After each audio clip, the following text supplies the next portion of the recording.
Hello, everybody. Let's talk. Let's give you all a few minutes to join, see what's up. Hello, everyone. Just giving it a second for folks to join. Let's talk about what's going on. We are going to discuss what is happening right now, what we can do about it, what our marching orders are, and what Democrats can be doing, what we are doing that also isn't being communicated to the public as much. So let's fix some of this. But hello, everybody. All right. 20K on, let's talking about it. All right.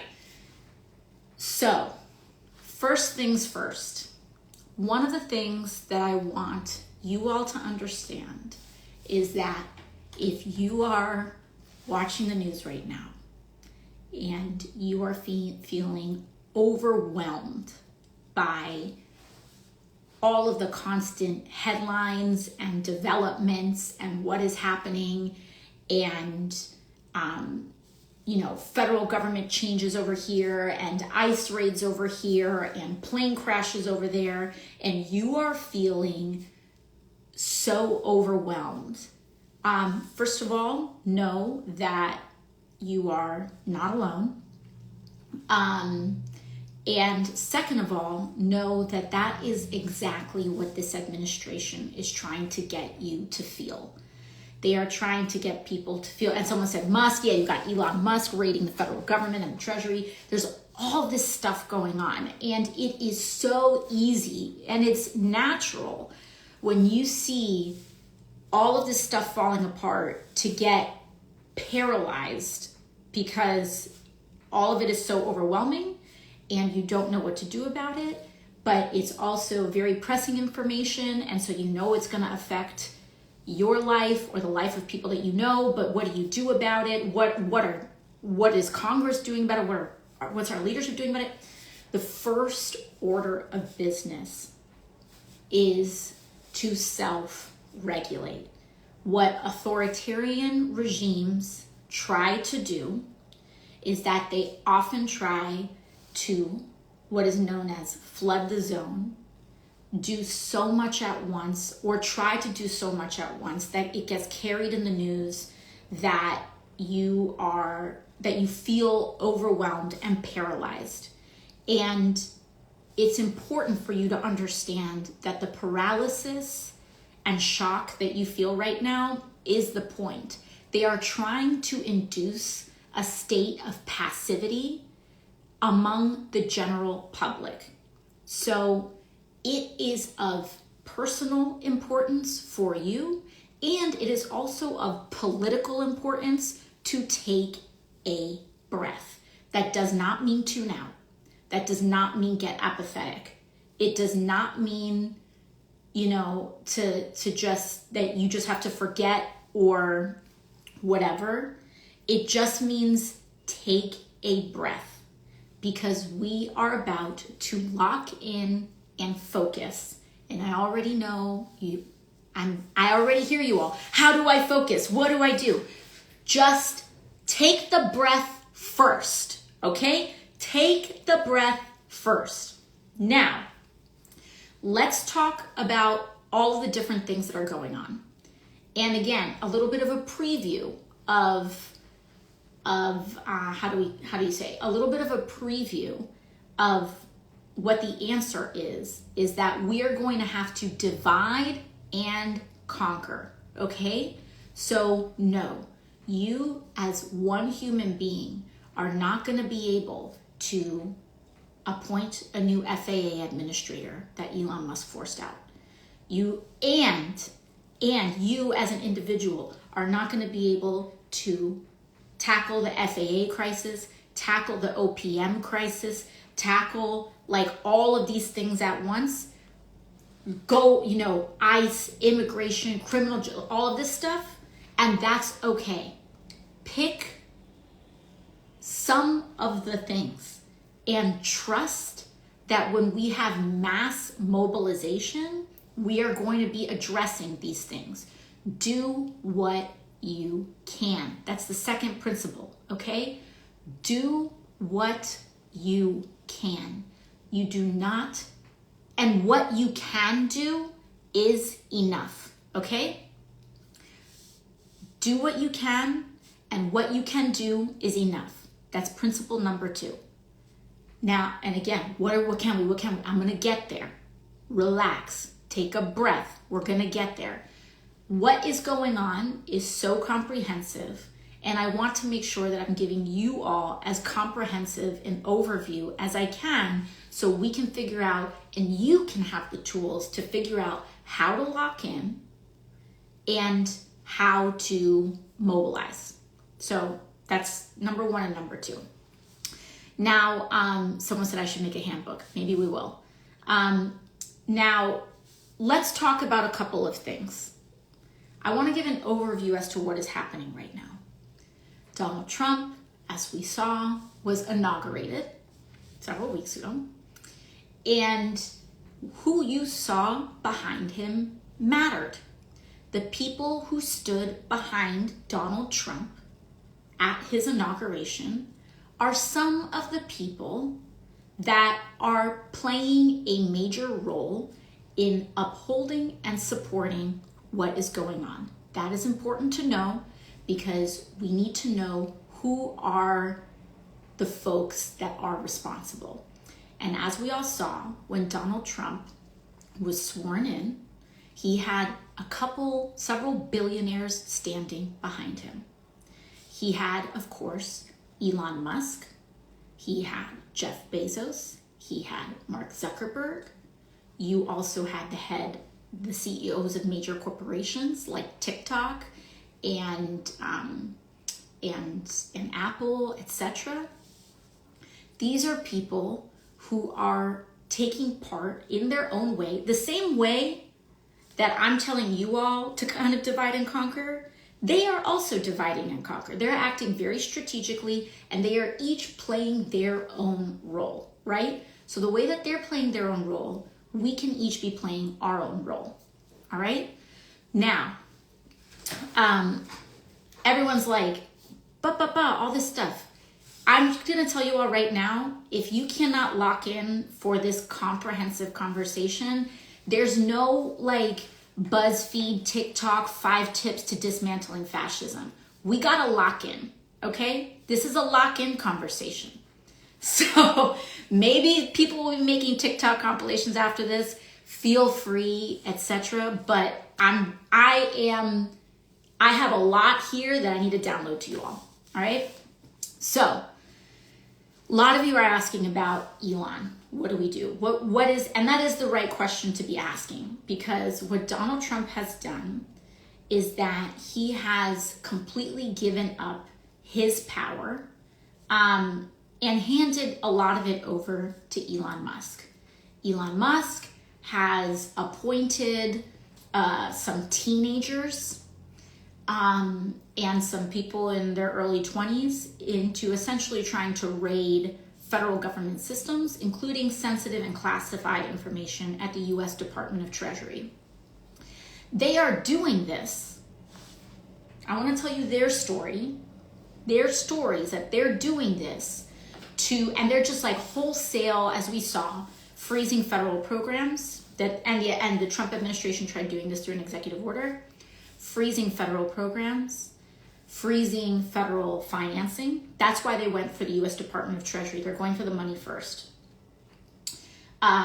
They are taking data. We are also hearing preliminary reports that they are potentially stealing that data and downloading it for private use, which of course is alarming, okay?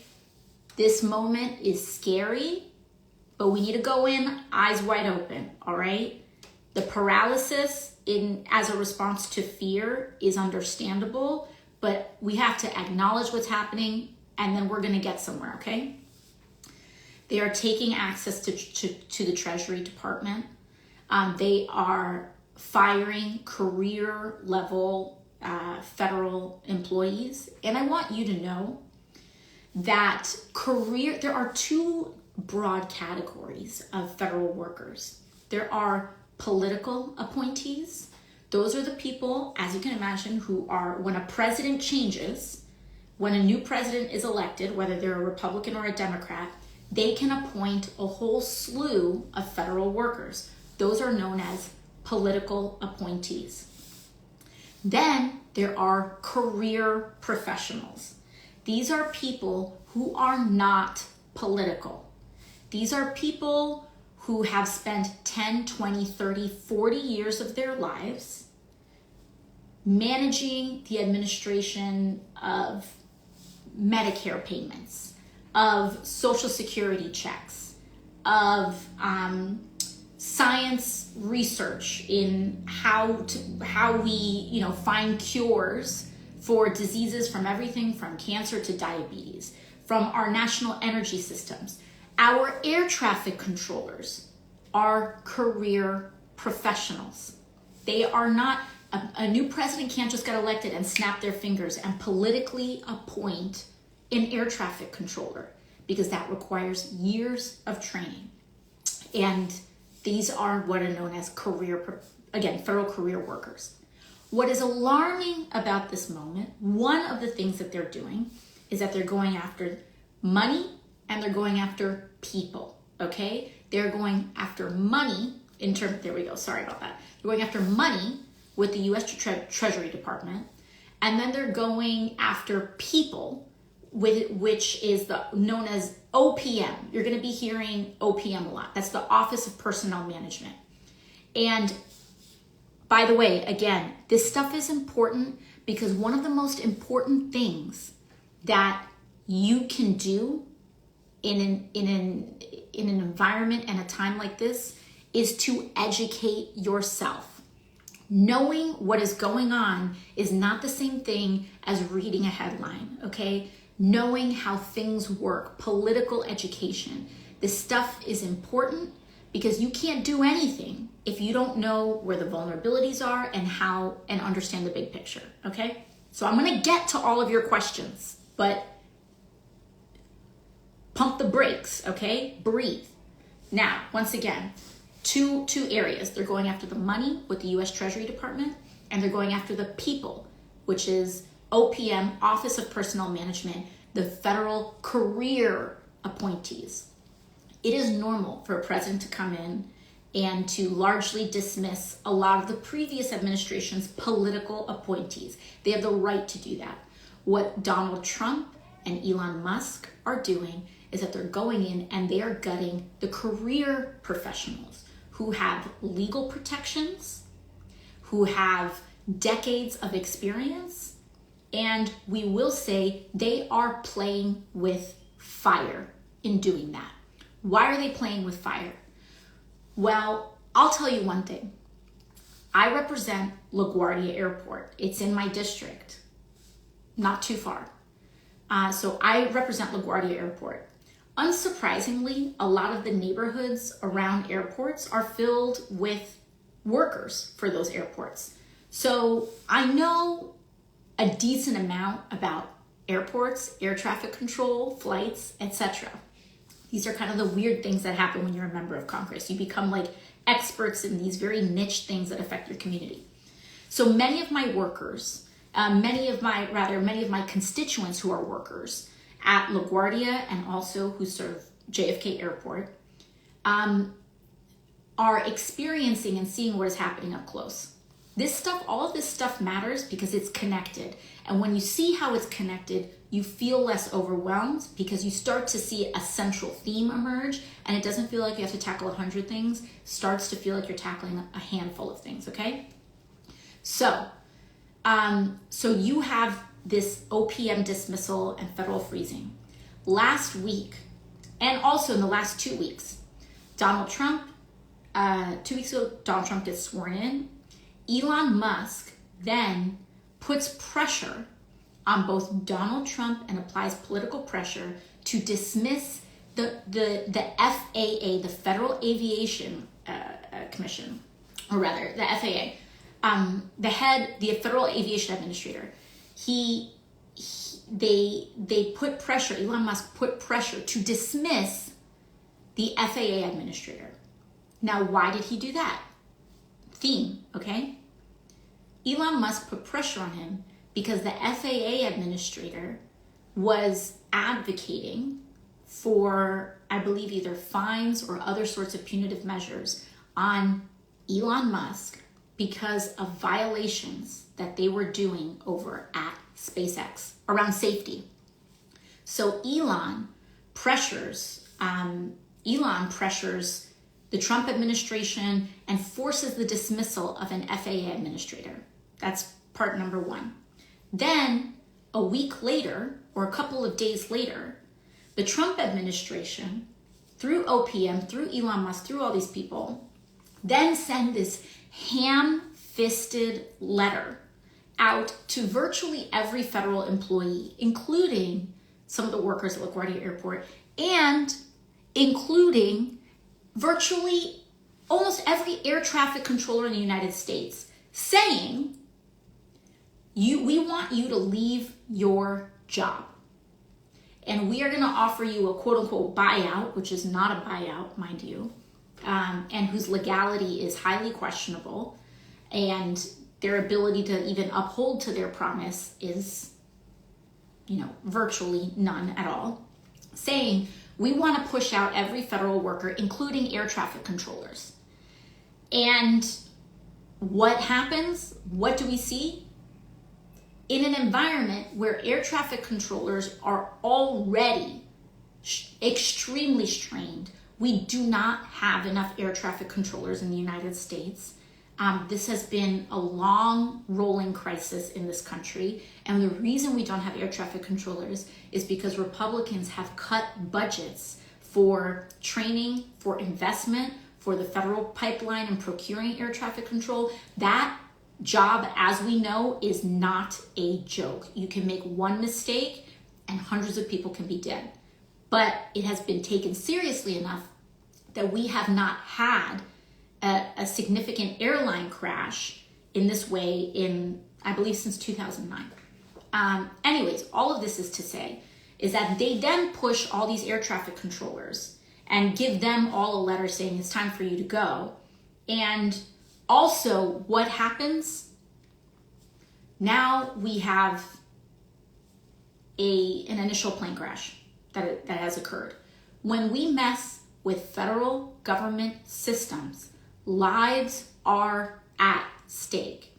And this rhetoric that Elon Musk and MAGA and whatever have made in ginning up all of this conspiratorial mentality in order to get people to think that none of this matters and it can all be gutted is designed for exactly this kind of outcome. At the end of the day, the United States federal government is responsible for some of the most sensitive, broad-based, and important infrastructure, not just in the country, but in the world, okay? So this is what they are doing. Why are they doing it? Why are they doing it? You have not just OPM, but then you have, for example, Elon Musk talking about USAID, and he's like, we're going to dismantle USAID. He then also posts today, and this gives you a hint, he then also posts today about a very specific federal program at the Treasury, which is known as direct file. Direct file, if you go on my rep page, if you go out to, this is my personal account, but if you go to my rep AOC account, one of the pinned posts actually is about direct file, because we spent years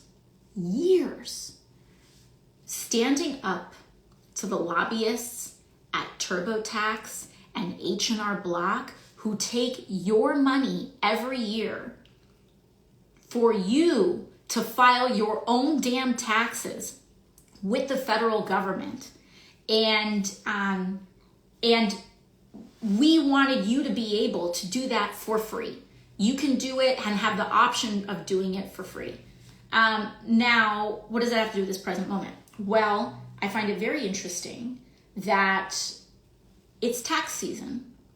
January 1st just happened. A lot of people just got their tax return forms. And between now and April is the time where these multi-billion-dollar corporations, or the corporations that own them, or multi-million-dollar corporations, depending on who you are about to make a bunch, or could stand to lose a bunch of money, because the public finally won a free option that rolled out last year and also rolled out a year and a half ago.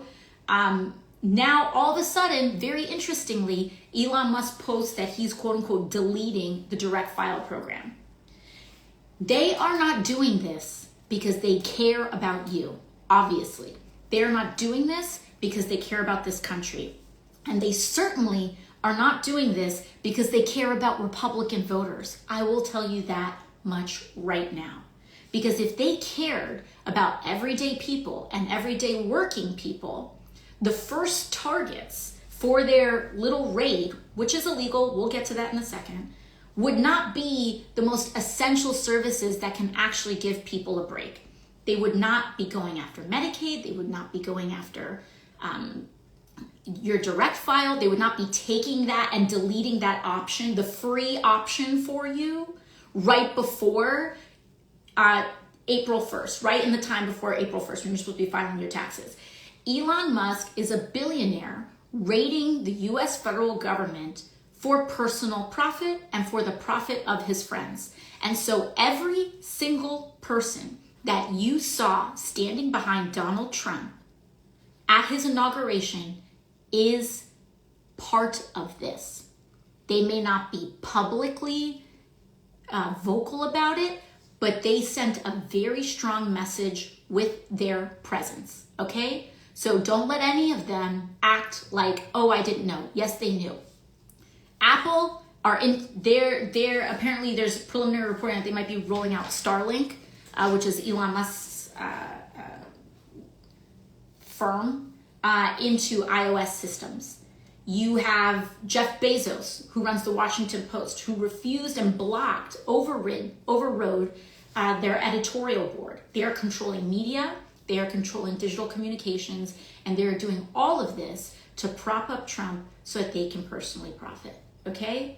That, at the core, is what is happening. Now, we see what's going on. What are we gonna do about it? All right, okay? And also, one more important thing. This is the most important thing.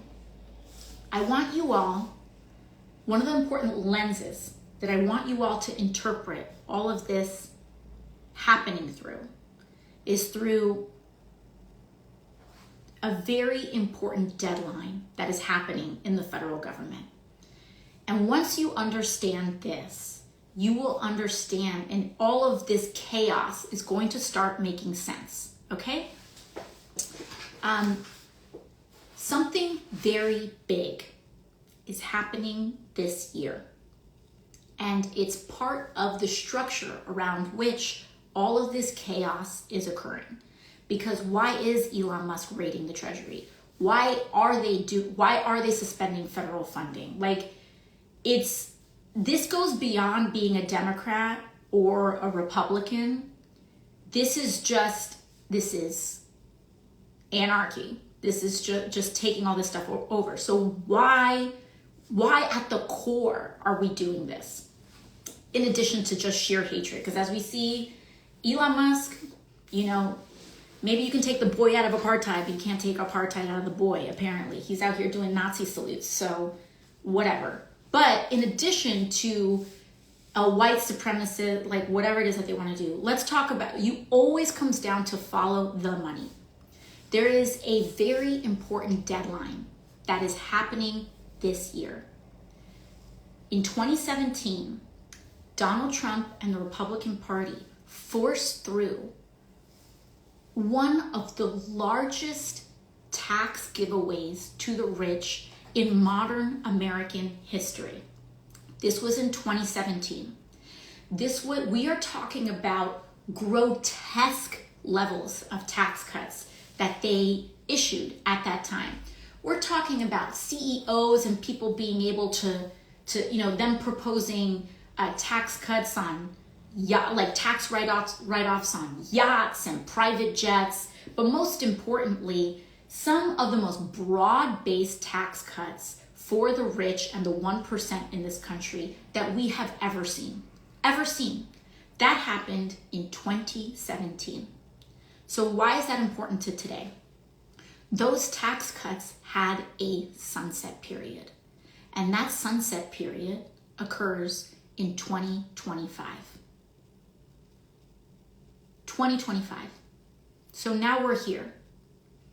And right now, what is happening is that all of these tax cuts that billionaires and millionaires have been just getting high off the hog on over the last couple of years are now about to run dry if they do not reauthorize them, if they do not extend them, and not only if they do not extend them, but ideally they want to add to them. Massive tax cuts for some of the largest corporations that exist in America and in the world. And so they have a massive thing at stake. So right now, their task is to extend these tax cuts. And what Elon Musk wants is for these tax cuts to not only be extended, but to apply to him in a larger way than ever before so that he can amass even more money than ever before. So what does that mean? The problem with extending, they have a little wrinkle in extending some of these massive structural giveaways to the wealthiest people in this country. And the problem is that they have to pay for it. They have to pay for it. These tax cuts are to the tune, the cost of these tax cuts are to the tune of about $4 trillion. $4 trillion. And so if the US federal government is about to, if these tax cuts for the wealthiest people are going to expire this year, and if those tax cuts are set to expire, and in order to extend them, you need to find $4 trillion, well, where do you look? Because historically, in this country, when you need to pay for something, you pay for it with taxes. And other small, other kind of alternative forms of revenue sources as well. I need to simplify, but I want to oversimplify. And especially when it comes to some of the core, most important systems, healthcare, education, etc., we have had a system where we tax progressively. Now, not in principle, not in terms of the political progressivism principle, but what it means is that the more money you make, the more you get taxed, quote unquote. We know that that's not how it works in practice, but in theory, that's how it should work, right? A billionaire should pay more in taxes than a secretary. And historically, not just billionaires, but also mass corporations, etc. That's how we keep the lights on. That's how we keep Medicare, Medicaid, the VA, public schools, it's through taxes. So if these tax cuts are going to cost $4 trillion and the government, and you're by definition not going to tax anyone else, not going to tax the rich in order to pay for it, then how are you going to pay and square that circle? There's two ways that you do that. One is that you tax the poor and you tax the working class and you tax the middle class. You raise taxes on that, which, by the way, they are proposing. I think if you make less than $300,000 or $350,000-ish, your taxes will be going up. And actually, the further below that number you make, the more your taxes are going to go up by. So, sorry, that keeps happening.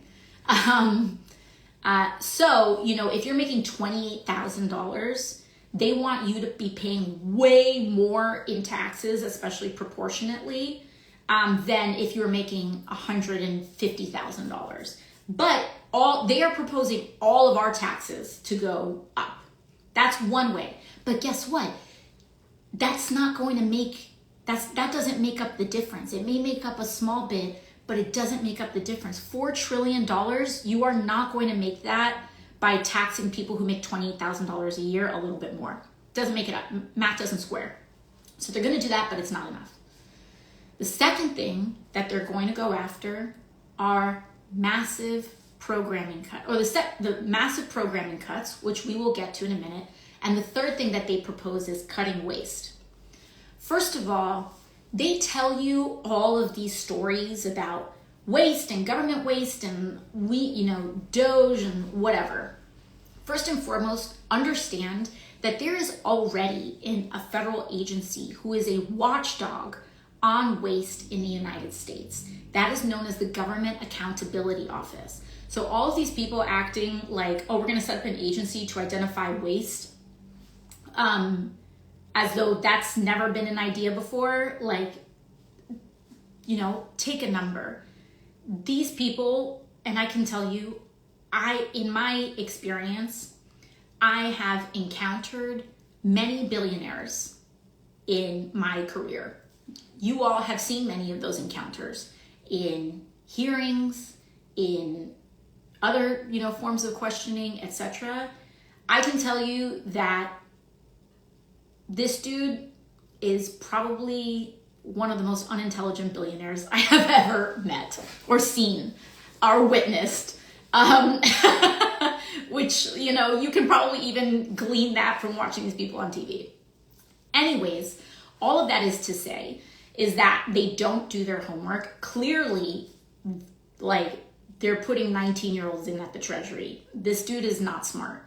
And the danger in the lack of intelligence and the lack of expertise that Elon has. I mean, this guy is one of the most morally vacant, but also just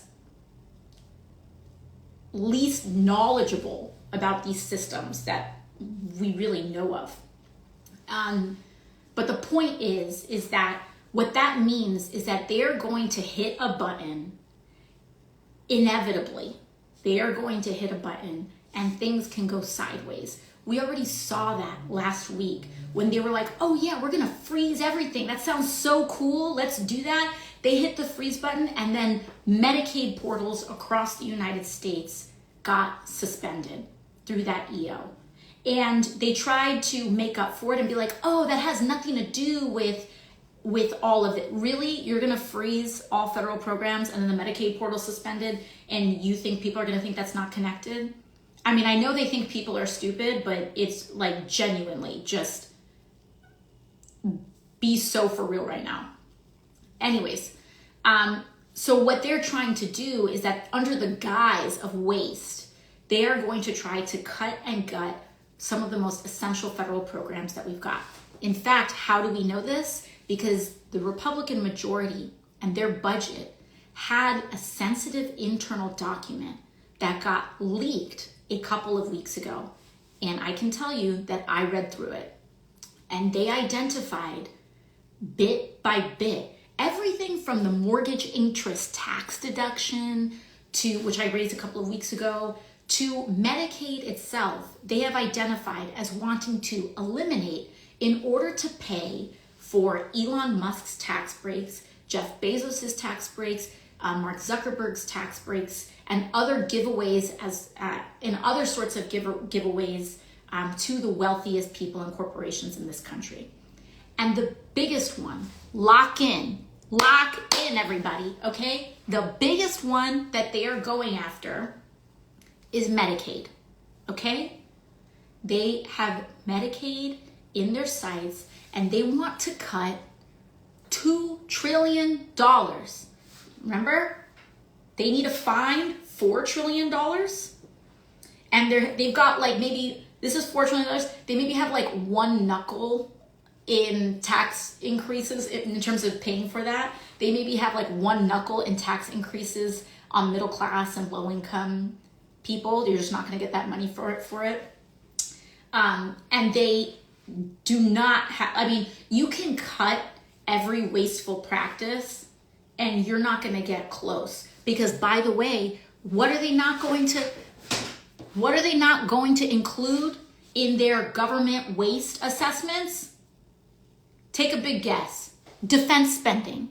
One of the biggest areas of federal expenditure and waste that we see. I sat on the oversight committee, y'all. I have seen defense contractors price gouge and loot the public in such inordinate ways. And you all can tell me, service members who are tuned in right now, you all see it all the time. Like the how a lot of things don't add up because it's defense contractors who are making a killing. And just so you know, when you see these big tech people, many of them are also defense contractors. Elon Musk gets his money from defense. SpaceX, they put all these slick branding on it, and they like to brand themselves as tech and as like all of this other stuff. But a lot of them get their money through defense contracts. You hear me? And so when they talk about waste, in one of the areas where there is evidence for some of the largest amount of federal waste, because mind you, the Pentagon has not passed an audit. The Pentagon fails their audit all the time and has yet to pass an audit. But this is where they're getting their bread buttered. So they want you to think that it's the viejita who's getting Medicaid, who's getting her insulin paid for on Medicaid, that is the waste, because what they don't want you to do is to look at US defense spending, particularly defense contractors, and even in that under area of defense contractors, their defense contracts. Microsoft, Amazon, a lot of these AI initiatives, defense contracts, which by the way should not be legal. And we saw this. We saw some of the early use of AI being used in war, which in a way should absolutely be illegal. Robots make mistakes, and if you accidentally bomb a building or just bomb a building indiscriminately without proper human oversight, which by the way, we saw initially tested on Palestinians in Gaza, but that's not going to stop there. If you allow that to continue, it can continue. So anyways, what they don't want you to look at is their defense contracts. Also, Amazon, Microsoft, their integrations with ICE and immigration as well. I'm going to get to these things, but we have to lay out the full landscape, okay? So if we want to know what the motivation is, why this is happening, understand that it is deeply tied to the deadline that billionaires and the rich are confronting right now this year in 2025. And what they want to do is suspend the actual assistance that you receive, whether it is through education, whether it's through healthcare, etc. They want to suspend that and gut that in order to finance their own public looting and public coffers, okay? So when you see these plane crashes, when you see the disruptions with air traffic controllers and things like this, or when you see all this stuff that's happening at the FAA, understand again, that happened, like this happened, and what happened, the FAA administrator was on leave. He had retired. Why? Because he had challenged SpaceX and wanted to find SpaceX. So understand, when you see all this stuff happening, it's not all random overwhelm. It's about the money. Immigration, these massive expansions on immigration, they want you to believe that they're only going after criminals. They're going after everybody. They even arrested Puerto Ricans. They're going after everybody. And understand that this is how indiscriminate they are being. And they are doing this because also, you know who finances a lot of Republican campaigns? The private prison industry. They know that they actually can't deport all of these people at once in one go.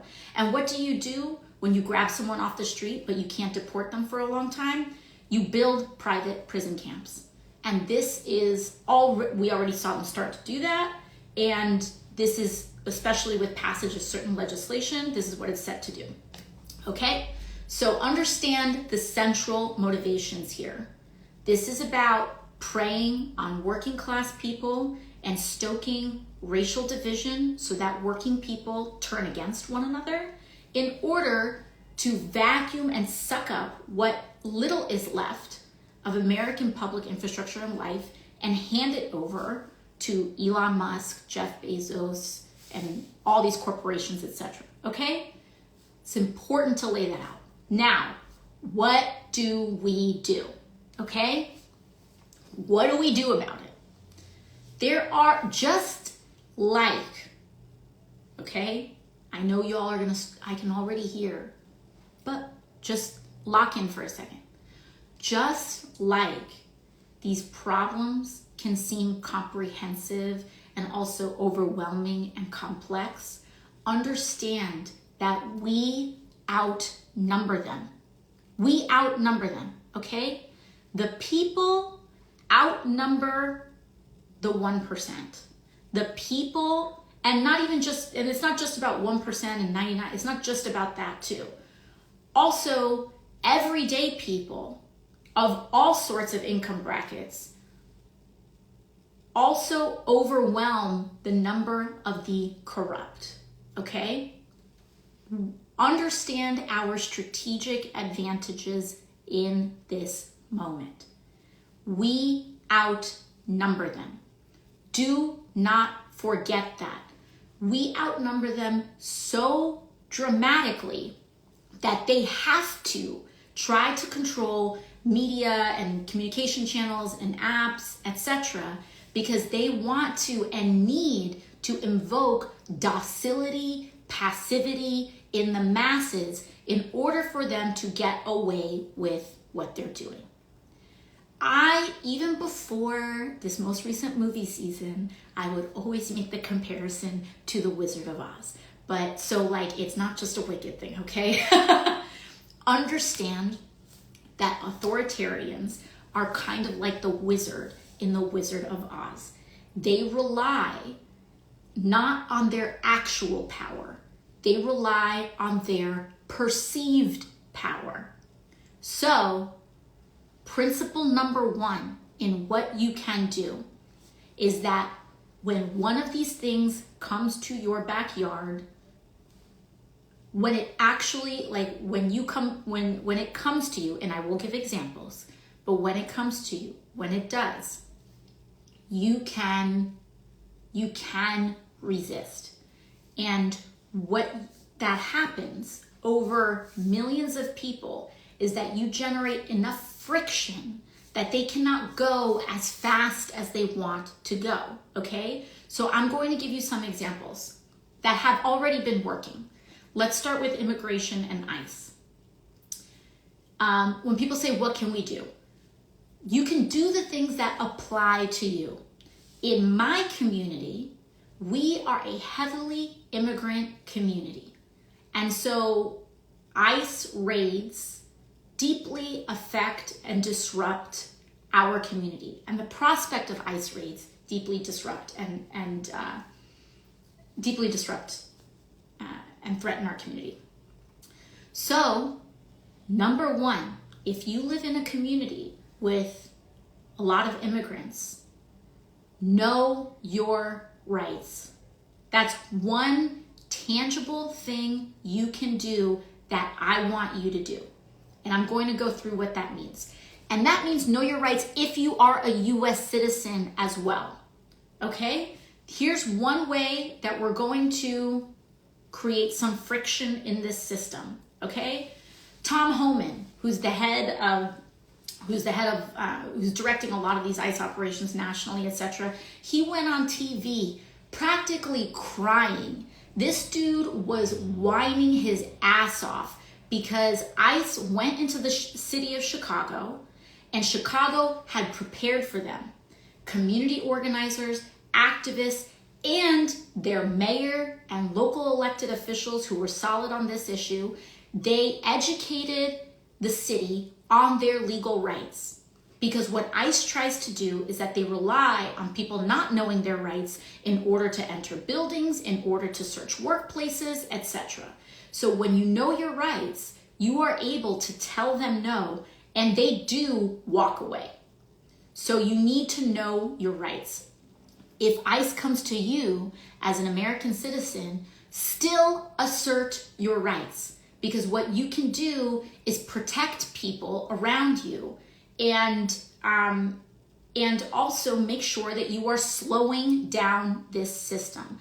The slower they operate, the less they can break. You hear me? This is why this is strategically important. The slower they operate, the less they can break.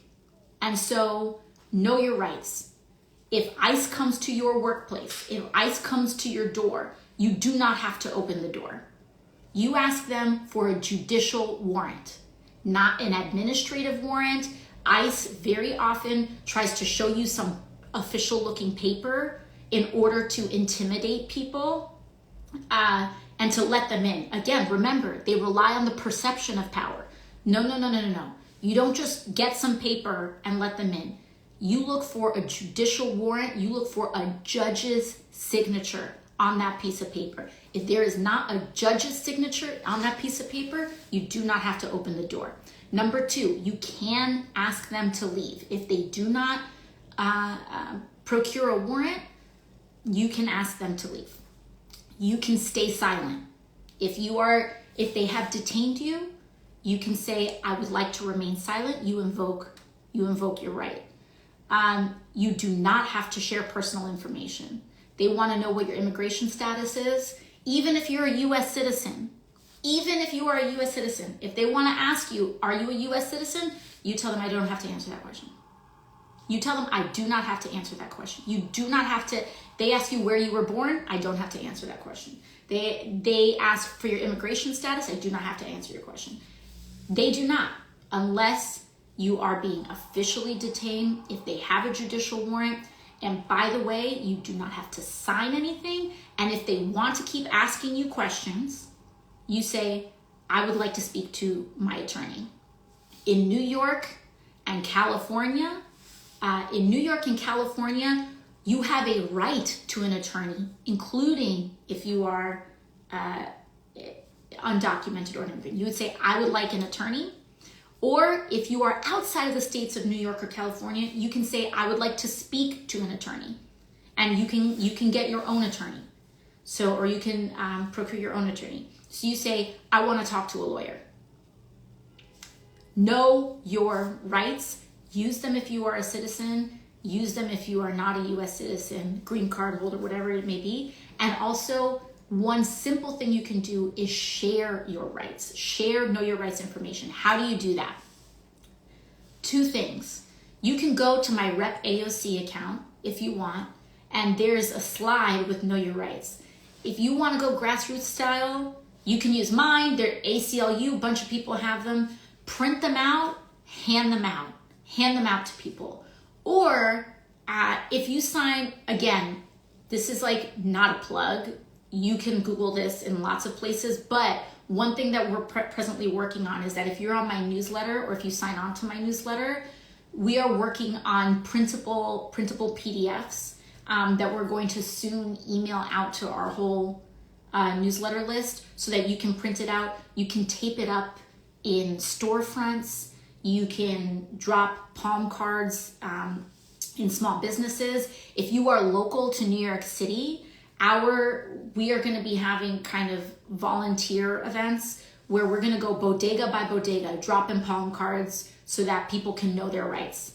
And the slower they go, the less they can break. Okay? That's one example. Number two, in some of these federal purges, with what they're trying to do, they want to send you a little letter saying, oh, we're going to offer you a buyout. Don't take it.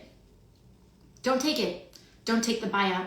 You have about 3 days, like all those federal workers that got that got those notices. And of course, you know, these decisions are personal. The decisions are ultimately up to you. But my opinion is that this is a bunch of BS. And what they want everyone to do is to comply in advance. Do not comply in advance. Make them make you. Make them make you. And make them, if they're committing crimes, make them make you. Because we are going to win. I want you to understand right now, we're going to go through an ugly, ugly period. But move in the faith that we are going to win. Okay? It is, nobody knows what is going to happen between now and then, but winning and prevailing is a decision. It is a choice. It's not, oh, what's going to happen? I don't know what's going to happen. It's, what am I going to dedicate myself to? And so it can be actions small, it can be actions large. I'm giving you a small action, a tiny action. If you are exhausted and you don't have any energy at all, the one thing I want you to do is to look up your rights, for you to know your rights in case ICE shows up to your workplace. Just Google it, understand it, practice it, go on Rep AOC. If you have no energy at all, just do that. Just Google your rights. If you've got some energy, if you're itching to mobilize and you're in a community like mine, pick up some palm cards or print out some stuff on your own and take it to a local bodega and say, hey, can I post this up? Okay? That's level 2, right? There are actions you could take at every level. If you want to do even more, there are community organizations that you can engage in. We need to be little grains of sand in the large gears of this machine. And so please do not fall for the illusion or the lie that any action is too small. There is no action too small. In fact, because there are so many of us, when millions of people do tiny things, we can disrupt these systems, okay? So those are 2 key things. Now, let's level up. Let's zoom out a little bit in terms of what else we can do. Well, Donald Trump did something very interesting. In case, in order for us to understand the political landscape, Republicans didn't just win the White House, as we know. Republicans also won majorities in the Senate and majorities in the House. And what is happening right now is that Republicans are rolling over. People are saying, where's Congress? Where's Congress? Congress, I'll get to Democrats in another section here. But Congress itself, the reason Congress as an institution is not doing anything is because Republicans hold the keys to both the House and the Senate. So if the House is going to do something, you need the Republican speaker to make the choice to do it. The Senate, if the Senate is going to do something, the Senate has a Republican majority that holds the keys to that as well. So there are 2 strategies that we have in terms of the Senate and in terms of the House. I'm going to start with the House. The House has 435 members, but the Republicans won the majority, but that majority is very, very slim right now. I think it's about 4. I believe it's a majority of about 4. Even with 4 Republicans making the difference between a Democratic House and a Republican majority House, Donald Trump still decided to appoint several of them to his administration, which has dramatically reduced temporarily the Republican voting majority in the House.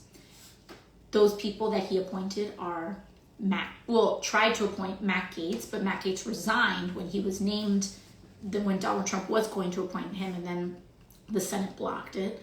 But still, there's a vacancy in Matt Gaetz's seat. There's a vacancy in Representative Waltz's seat. and there's a vacancy here in New York with Elise Stefanik's seat. 2 of those seats, Walsh and Gates, are in the state of Florida, and they are strolling their way to a special election. Now, that special election, I believe, is happening on April 1st in the state of Florida. We need to have a show of elevated numbers. We should have a show of elevated numbers in those 2 special elections. Now, people are going to say, oh, she's sending you on a wild goose chase. These are strongly Republican districts, but Washington and decision makers often look at the margins of these results to try to glean how people are feeling in this time. And first and foremost, the level of breakneck speed and not just speed, the level of just breaking that this administration and that Elon Musk is doing right now does have the power to transcend party.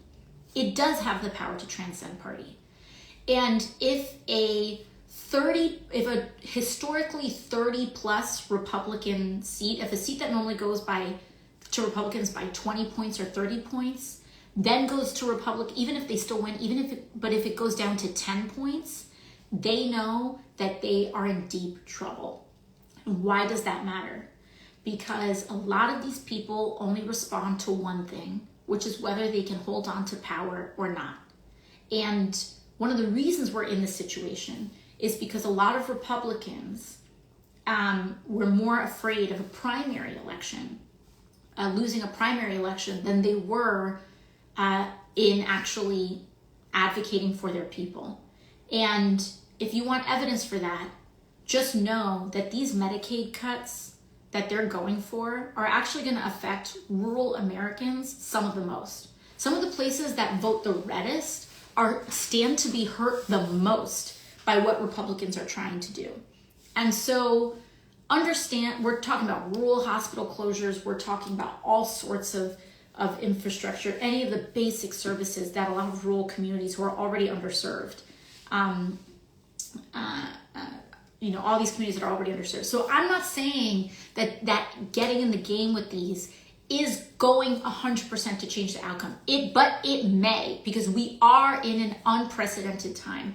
An unprecedented time can mean, of course, many bad things happen, but it can also mean that unpredictable things can happen, and unpredictable things can often go our way. I was elected in the first Trump administration, and nobody ever thought that I had a prayer in order to win. I was a waitress. I was challenging the head of a political machine who was supposed to be the next Speaker of the House. They spent $3 million against me while I was wiping down tables. And we won. Why? Because an unpredictable window has opened. Do not comply in advance. You try anyway. We try, and they want to flood the zone. We can flood the zone with people. So those April 1st special elections, you can take a look at those. But importantly, in New York, Elise Stefanik's seat is open. And, those Florida seats, we can start mobilizing there. We'll start exercising our organizing muscle there. But we're doing that in order to build the larger infrastructure and power that we need. Elise Stefanik's seat is going to be open, and there's going to be more time. That special election is not happening on April 1st. And so what that means is that New Yorkers, we can focus on the special election for Elise Stefanik's seat, and we can go for it, okay? We can go for it. We need to try. I'm talking about this time is crazy. We need to jiggle every damn door handle in this place to see what opens up. I don't want to hear, oh, we can't do that. Oh, that's impossible. That's called consenting in advance. So when your mind says it's all over, like we might as well, no. You are consenting in advance. Do not consent in advance. Do not be discouraged in temporary defeats. We keep going anyway. Do it anyway. When we are relentless, they will fatigue. They will fatigue. They can only hold this up for so long. Draw them out. Draw them out. Okay? So we can mobilize electorally. We can mobilize in community organizing, whatever your calling is. Some people don't like electoral organizing. Then I want you to be running a Know Your Rights training. Or I want you to be sending out palm cards. Or I want you to be Googling your own rights, depending on your energy level. But electorally, we need to go get them, okay? These special elections are opportunities. And I'm not just talking about federally. It is time for us to kick up state legislatures, okay? Iowa just had a special election. That district was supposed to be Republican plus 20 something, and they lost it. This was supposed to be a community. It went 20 or 30, it went double digits to Trump. They lost the special. Do not say things are impossible in this time, okay? We jiggle in this house, we jiggle every door handle to find an opportunity. You gotta try 100 times sometimes to make one work. It's worth it. It's worth it, all right? So that's one. Now, what are Democrats doing? So those are some things on what you can do.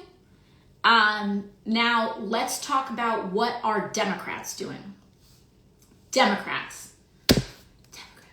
As many of you know, my relationship with the Democratic Party is, let's call it an interesting one, right? I came in, for people who may not know, I came into office not just by beating a Republican. I came into office by taking on the Democratic establishment and taking on a very entrenched political machine in New York City, and defeated a lot of that in order to get elected to office. And so I say this because I am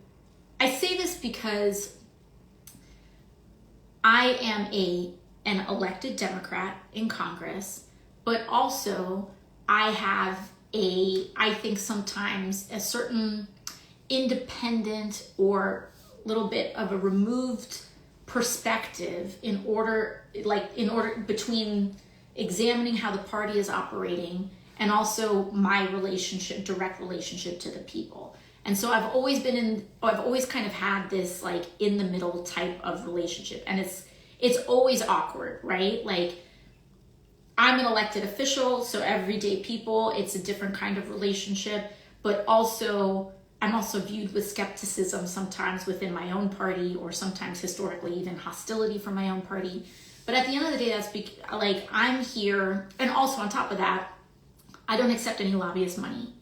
I am financed like by everyday people, and the average donation to my campaign is like $16, $20, depending on the day.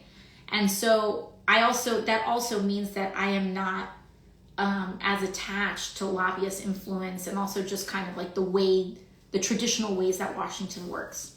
I say all of this because I want you to know that when I'm about to talk to you about what Democrats are doing right now and what we are doing, what we may not be doing, it's done with that perspective in mind, which is that I'm capable of stepping out of the party and looking at it because of both how I got here and the fact that I rely on the support of everyday people. But also, it's also, though, in my communications with you all, I do have a level of insight where I can share with you what I see going on. And so there's two sides to this coin. So I want to let you know what Democrats can be doing right now and what we're starting to see some mobility on. So point number one, a lot of people say, where are Democrats right now? I don't know where Democrats are right now. There's like two things can be true at the same time, right? Number one, I want you to know the timing with which they did this. One of the reasons why you see, I think, either a delayed response or why it's harder to see where Democrats are right now is because Donald Trump waited until Congress adjourned session in order to start this, for lack of a better word, shit show. And so literally what happened is that Congress is in session for votes, and then they adjourn session in order to go back to their communities, do town halls, do like tours and stuff like that. So it was almost like on the clock when Congress was adjourned and everyone got on planes to go to their districts and their communities across the country. That's when they started hitting the shit show and all this stuff. So when people are like, why aren't we in the buildings in Washington, D.C.? I like, your member of Congress is in your district, right? That is changing tomorrow. Tomorrow, Congress is going back into session, and you should be seeing a lot more activity. And I would anticipate you're going to see a lot more activity to that end, at least in terms of the House. The Senate sometimes has a different schedule, but the House has the vast majority of people.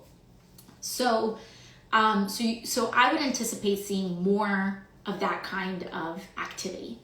Now, in terms of substantive things that we can do, the Trump administration is currently trying to get their nominees approved and voted on. No Democrat should be voting to advance Trump's nominees while all of this stuff is going on. There has to be a political price to pay, and we have a responsibility as a party to block everything that is happening while they're setting a literal match to the federal government and giving 19-year-olds classified access, potentially classified access to the U.S. Treasury Department. So we need to start blocking every single procedural advancement on the Senate side in order to do that. And we need to be a pain in the ass. And a lot of times, Democrats in the Senate, in the name of ceremony and fake history, in the case of the filibuster, it's fake history that many of them cite, and what have you, like gentlemen's agreements. The Senate loves their gentlemen's agreements, which is to say it's not like rule breaking, but it's just like these kind of handshake practices that they have. We have to stop playing nice in the Senate and block every damn thing that we can. Do not give votes to the nominees. And by the way, I want you to look. Do not assume that your senator is not going to vote for these nominees.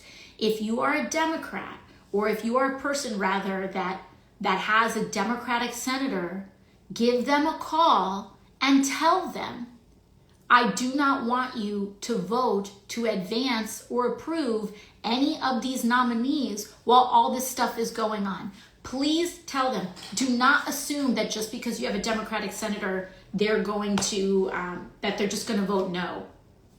Trust me. You can look up any of these votes recently. Even at the Defense Department, the nominee Hesketh, you should even see some of this questioning from people coming forward about not just sexual harassment and with accounts of this, accounts of drunkenness on the job, all of this stuff. You still had a Democrat who voted for him. So do not assume that just because you have a Democratic senator that they're gonna vote no. Like, even with some of the most unqualified people, you call them and you tell them, I want you to vote no. I want you to block these appointees until, like, while all this stuff is happening, okay? Use our leverage. Make them fight for every single step. The slower they go, the less they can break, okay? We're bringing things down. Now, in terms of the House, what are some of the things that we are doing that can be done? Earlier today, the leader in the House of House Democrats, sorry, how do I say this? The leader of Democrats in the House is a gentleman from Brooklyn known as Hakeem Jeffries. He is the House Minority Leader, the House Democrats leader. He sent out a message, a list today with 10 central objectives in terms of things that they're doing. And it's important to recognize what we can do and what we cannot do today. Someone said a bartender congresswoman talking about qualifications. Hell yeah, I'm going to talk to you about my qualifications, because I know what it's like to be a working class person, and I got elected as the youngest woman in American history to Congress with my knowledge and my ability to organize and connect with my community. So when any one of these people can win an election with that kind of a background and you don't take lobbyist money, then you can give me a call. But until then, these people are seem to be apparently having 3 martini lunches thinking that they can run and command the respect of the Defense Department. So give me a break. Anyways, back to regularly scheduled programming. The leader of House Democrats is Hakeem Jeffries. He sent out a kind of a bulletin today with 10 objectives. Now, remember that theme that I brought up earlier today, divide and conquer. So we're not going to get overwhelmed. We are going to educate ourselves on who is in charge of what, okay? So one thing that we expect to see, and that we expect to see, is that House Democrats and legislation is going to be advanced this week to implement mechanisms to help block some of this infiltration that we're having at the U.S. Treasury Department. Also today, as a preview, there were some Democrats that are the heads, the Democratic chair, or not chairs, but what is known as the number 2 ranking members. So just so you know, in the House, the reason why who has majority control of the House matters is because the party with majority control also controls all the committees. So it's not just that you have more votes, it's that Republicans will control all the legislation that comes to the floor. Republicans control like all of this stuff. So people are saying, oh, Dems will not pass stop.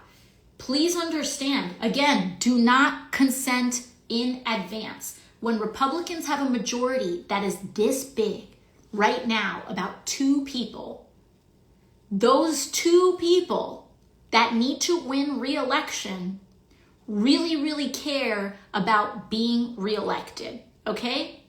So if we put pressure on, I can name one of them right now in the state of New York. We have Mike Lawler in Westchester County. This is a district that was won by Joe Biden. This was a district that was carried. There are Republican House members that are in districts that Joe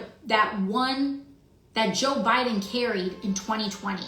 These are districts with enough Democrats in them and enough people who vote Democrat in them that they can be unseated, okay? Those people do care about what you think and how pissed off you are. So if you can you don't need to get 100 Republicans to do something. You can put enough pressure on 4 or 5. And again, this issue is not about Democrats or Republicans. This is about our country, y'all. Like, This is not, listen, I have ideas and I have principles that I feel very strongly about. Yeah, I believe every American should be guaranteed healthcare in this country. Sue me, okay? Like, oh wow, I believe that people should have a living wage. Oh no, fine. Like, recoil in horror at my big crazy ideas that people should be alive and cared for in this country, fine. But this is not that. This is basic, keep the lights on, follow the law type stuff. And these are things that Republicans can lose elections over. And if we start sending the message that they can do that starting now, then we can start getting some traction and some momentum.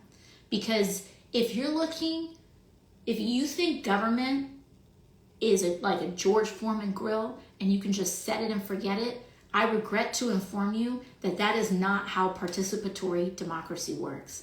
So we gotta lock in and we gotta start getting people quaking in their electoral boots, okay?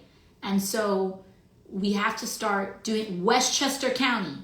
If you're in Westchester County, if you're in Rockland County, if you're out here, I'm gonna need you to start making some phone calls saying, what are you doing about this, okay? To your representative. If you have a Republican representative, you should be making a phone call. Oh, they don't listen, it doesn't matter. Don't consent in advance. Don't consent in advance. This is how it works. Oh, they don't listen, they don't pick up the phone, they don't care, they're gonna vote the other way anyway. They need to know you are paying attention. They need to know that you are pissed off, okay? If they don't think that you're pissed off, if they don't think that you're not paying attention, they're gonna go faster. Even if your call makes them think twice, it is effective. And I will tell you, listen, I have sat on the steps of the Capitol when there have been people protesting and yelling at members as they walk in. And the thing that members do is that they ignore them and they keep walking and they act like their ears are full of cement and that they can't hear. I can tell you they can hear, and I can tell you that it affects them.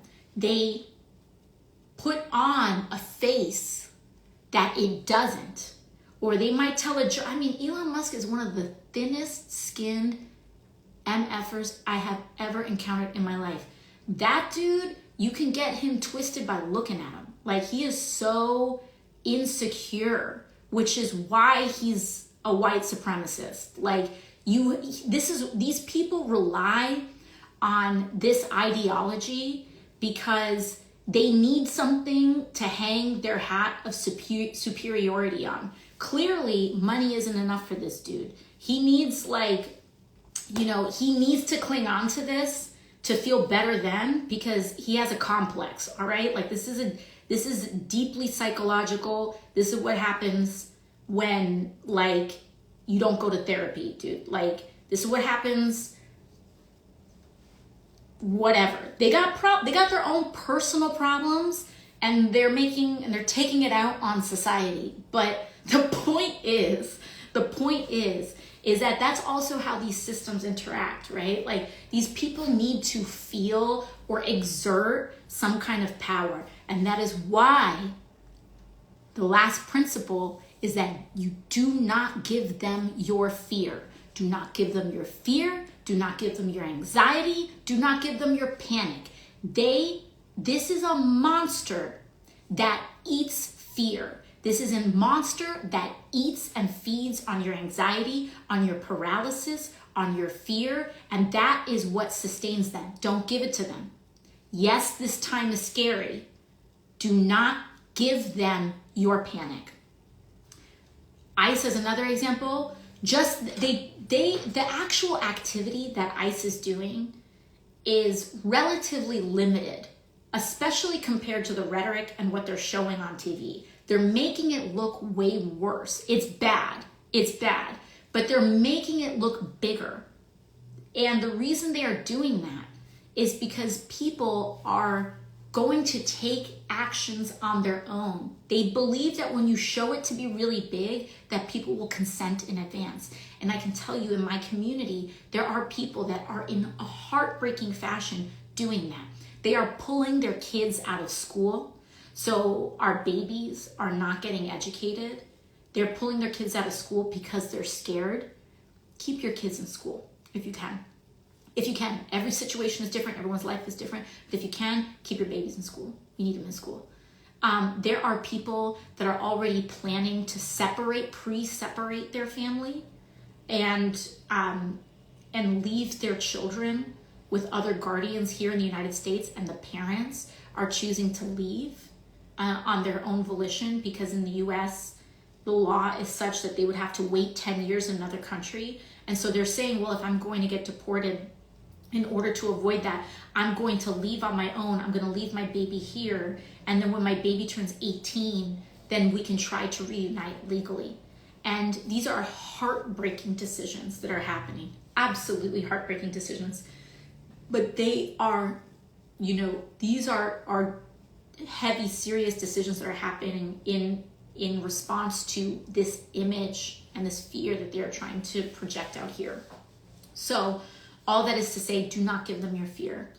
On top of the things functionally, let's go back to what Democrats are doing. Another thing that Democrats are doing is that we are coordinating, right? We do not have majorities in the House, and we do not have majorities in the Senate. Especially in the House, that means that our ability to investigate, to launch investigations, etc., are very limited, because we don't hold the gavels to the committees that would direct a lot of this legislation or investigations. And so what we can do is that we can partner across state and other sorts of governments in order to pursue strategies, right? And so, for example, the House, with response to the federal freeze, we cannot sue the president. We don't have the legal standing to sue the president. And people say, oh, courts, it doesn't matter. Do not consent in advance. I don't want to hear that stuff doesn't matter. This is what the headlines are trying to get you to do, right?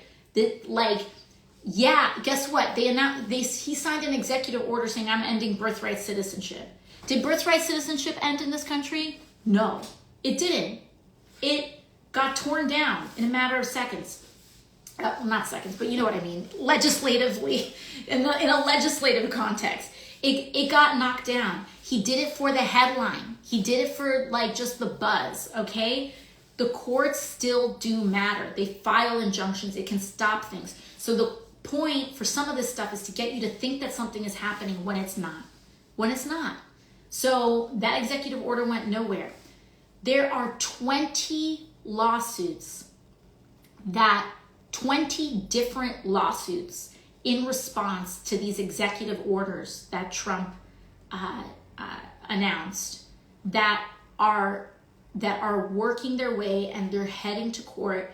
And if you run an organization and you got a letter from the federal government saying you need to do this, that, and the other to comply with those executive orders, keep an eye on those lawsuits and make sure that these things can happen, and make sure that, again, to slow down is to stop their damage. Now, all of that, we also have the heads of the Democratic heads of the major committees that are being affected, the Judiciary Committee, Appropriations, Oversight, Budget, are going to be providing individual updates. So if you're asking, what about USAID? Well, we will talk about USAID. But what is happening about USAID? I want you to think about the Democratic head of what is known as HVAC, the House Foreign Affairs Committee. That's Gregory Meeks, also a New Yorker. As well as not just him, but just look up the Democrats who are on the House Foreign Affairs Committee. And if you look at those folks, they will tell you what we are doing on each individual issue. Judiciary, appropriations, and budget when it comes to the money stuff. There is stuff that's going on, okay? So we have 20 different lawsuits in court. many of those people went to these buildings today. They went to those buildings today. People are saying, I want Democrats to show up at buildings. Democrats showed up at buildings today. You can look it up. Gregory Meeks, Jamie Raskin, Ilhan Omar, they were there, okay? And when House comes back into session tomorrow, I would anticipate you seeing a lot more physical kind of activity going on as well. So one of the important things to do is that I want you to get familiar with who's on the committees in Congress. And I want you to familiarize yourself. Like, level 1 is like, call your congressman. Level 2 is know what committee your congressman's on. Or congresswoman, sorry, member of Congress. Or any person, any gender. Y'all know what I mean. You're a member of Congress. And once we start being able to map these things out, again, having knowledge of these things is incredibly important in navigating and making the decisions we need on how to expend our energy. So we are starting there. But I know that this was a lot. I know I dumped a lot for you. And again, your assignments are to call your senator. I know, if you have a Democratic senator, call your Democratic senator. Call your senator, period. But there is no person that should say, oh, my senator is so-and-so, they don't need my call. Call your senator and tell them you don't want them approving Trump's cabinet picks while all this chaos is going on. Pump the brakes. Number 2, if you don't want to call your senator, I want you to look up, print out some Know Your Rights cards, and I want me and my team, we were out there, and my team was out there on Roosevelt Avenue, and we were taping Know Your Rights cards to food carts, to businesses. We're putting them in bodegas. Do that. Tape it up. If you don't even want to do that, if you're too tired, just look up your own rights. Go on my Instagram page or go sign up for my newsletter in here, because we're going to be sending out printable PDFs for everybody shortly, and you can keep an eye out for that. And if you have a Republican member near you, I would like you to volunteer, to start volunteering now. Make the commitment now to help win the nearest swing seat to you. And not just winning the seat, not just an election, but being consistently engaged, calling them, seeing them, engaging them. What do you do about it? What do you feel about it? Put them on the record. Make them answer for what is going on. I'm telling you, it matters. We are in the Wizard of Oz. They want you to think that it's this big green floating head that is too big to confront, when they are little men with little fragile, rather big, fragile egos. And their feelings are easily hurt, and they are also easily shaken. And they overcompensate by saying, oh, we're gonna, whatever, with shows of force or mocking people. Or, this is the thing. This is why they punch down. Elon punches down because he can't punch across. And then he wants to make, these people want you to think that, that the lady selling churros on the corner is part of a mass conspiracy. No, dude. It's the big corporations. They're trying to distract you from what they're doing. And so stay focused, take a breath, understand what I laid out when it comes to USAID. There's also going to be actions on there as well. We are seeing Marco Rubio did the opening silo. We can use the Senate votes as leverage to halt what is happening at USAID.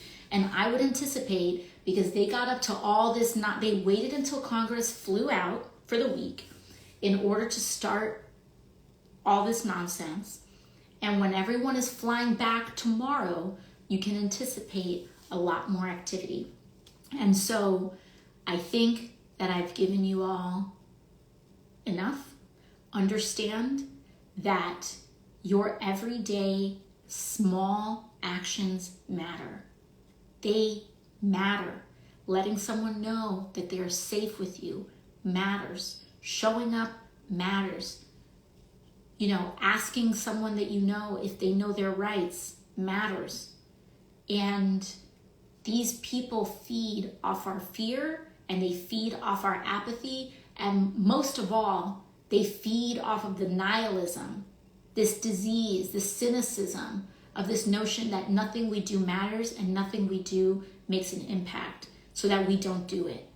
Don't listen to them. This is a mentality thing that they are coming after first and foremost. That is why they are trying to control your attention. They are trying to control your attitudes and beliefs, and they are trying to control your emotional state, right? They want you consumed with and paying attention to their narrative and headline.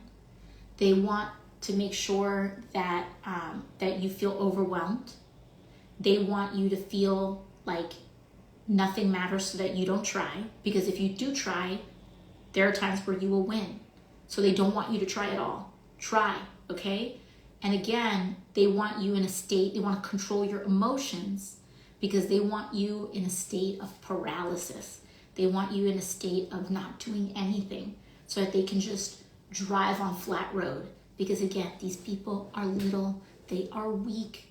They are also taking the helm of very powerful things. Two things are possible at once, right? But understand that as human beings, we outnumber them. Do not give up the strategic advantage of our numbers, okay? The small acts matter. They matter. And do what you can. Do what you can. And do not submit to the belief. And do what you can and know that what you can do is enough, okay? I've shared a bunch on this live. I've given you some perspective. I'm sure there's so much going on that there are things that I may not have addressed. For that, I apologize. We will come back to it. I will be back. We will be chatting a lot over the next couple of years, okay? So there you have it. Love y'all. Mwah, mwah, mwah. Bye-bye.